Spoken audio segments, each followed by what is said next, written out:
They gathered around. There's more than a simple case of curiosity. They were seeking clues as to the whereabouts of their loved ones. But these residents of Mandera would not get the answers they so desperately longed for, at least not today. A day after herdsmen stumbled upon a shallow grave in a thicket in Mandera County, police officers barred everyone from the site until they could secure a court order allowing officers to search for and exhume any other bodies. The matter came to light on Sunday when herdsmen found the shallow grave. It is reported that buried in it were at least 12 bodies, among them that of a tea vendor, a mother of 5 who had been missing for a few days before she was found dead. The corpse was mutilated, was raped, was shot and buried in a very shallow grave. The discovery now sparking fears of the return of extrajudicial killings. This family rushed to the scene when they heard that a grave had been discovered. Their brother, like many others here, had simply gone missing after he was picked up by mysterious individuals. Kupiga simu aliongea na mama. Aliambia nimechukuliwa, mama ambia mandugu zangu walishe watoto yangu yatima. Hiyo siku ilikuwa Monday saa 4 and up to date atuoni mahali yeye yako. Sisi tumuumia kama wananchi ya community ya Mandera, tumuumia kabisa.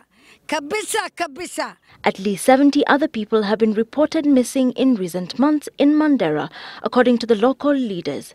The area, located about 43 kilometers from Mandera town, falls on the border, an area with a heavy military presence, as officers battle the Al-Shabaab militants. Local residents and leaders have blamed local police and military officers for the disappearances. The government's responsibility is to protect lives of the people. The actions by the government do not justify the end. If the end is to fight terrorism, this means of fighting terrorism is not acceptable. In the face of the accusations, the police maintaining that only one grave had been found. There are also other, how can I call them, kind of like anthills that have been spotted in the place, but there is one that more or less looks like a grave, and there would be a possibility of finding a body. So what we have done is that the DCIO has been mandated to get a court order from court to see if we can dig around and see if there's anything. Any person who would be making statements that would be inciting the public or that would be false, that are not verified, may find themselves getting charged for this kind of offenses. On its part, the Ministry of Defense strongly denied claims that KDF officers were involved in the killings. In a statement signed by Colonel David Obonyo, who is in charge of public affairs, KDF stated, and I quote, "KDF is not in any way involved in the mass graves discovered in Mandera," end of quote. Obonyo challenged anyone with evidence of KDF's involvement to forward the same to the relevant Kenya government authorities, adding that KDF would fully cooperate in case of any such probe.